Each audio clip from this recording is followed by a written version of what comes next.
If somebody comes in with patches on their head, then how can you fix that?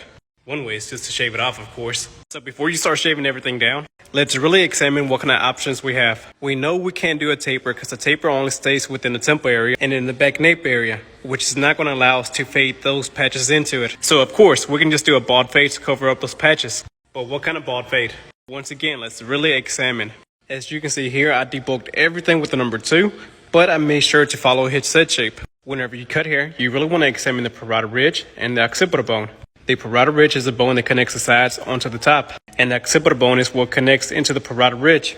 And you can easily find it by placing the comb flat on their head, and wherever the comb stops touching the head, that's where the parotid ridge is. Now in the back, the comb stops touching the head a little bit lower, so that lets us know that the parotid ridge dropped, which means a drop fade is going to best suit him. So I'm going to pick the highest patch on his head, which would be this one, and I'm going to use that to create my guideline. Notice how I have my trimmers angled straight. The reason I'm doing that is because I'm following the parotid ridge, making sure I go straight with it, but right behind the ear, the parotid ridge starts dropping down. So instead of using my full blade, I'm only going to be using the corner now to guide my trimmer in that same direction, really dropping down. And on drop fades, you want to keep them right below the occipital bone.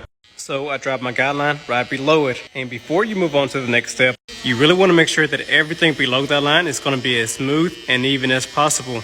And now that I have my bottom guideline set in, I can go in with my lever all the way open with no guard and use the same technique as the trimmer, but using this side of the blade. And same thing, once we get behind the ear, I'm only going to be using that much of the blade now to curve and drop down.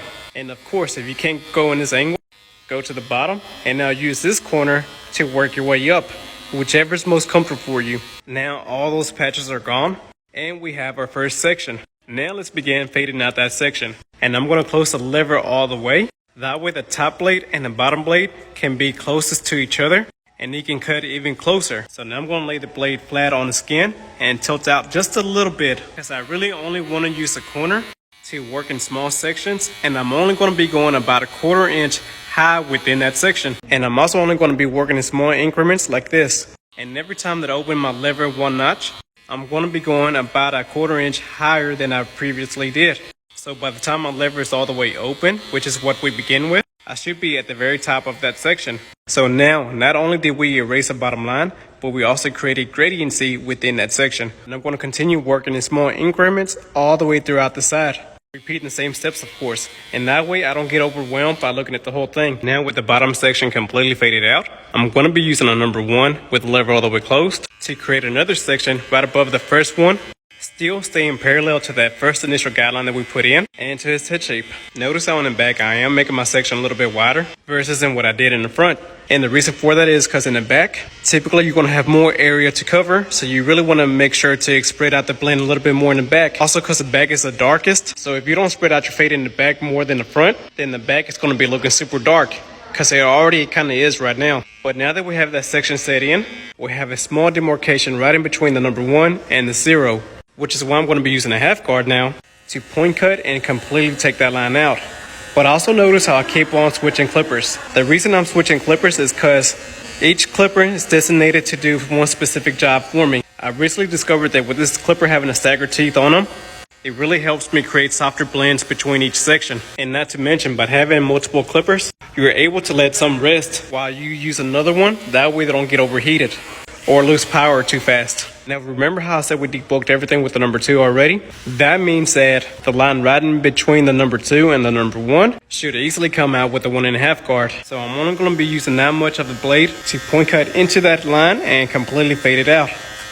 And once you get a pretty good understanding of what the hair does and what each guard and clipper does, you can start skipping some steps, meaning you don't have to go through every single step with the lever. You can go from a lever all the way open to lever all the way closed to completely erase that line now.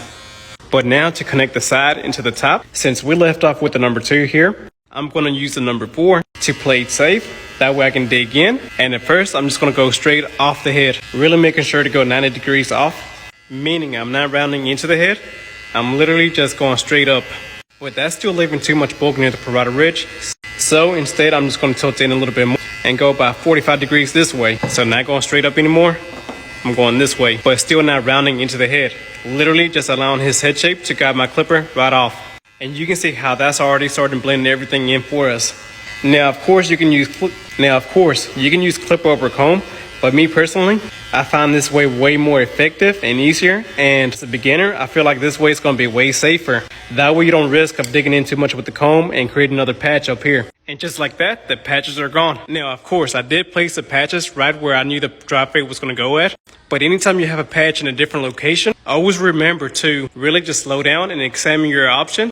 That way you don't panic. And you can really choose a haircut that's really going to fix a problem and also complement their head shape. But anyways, if you would like to see daily and shorter tutorials, then make sure you go check out my TikTok.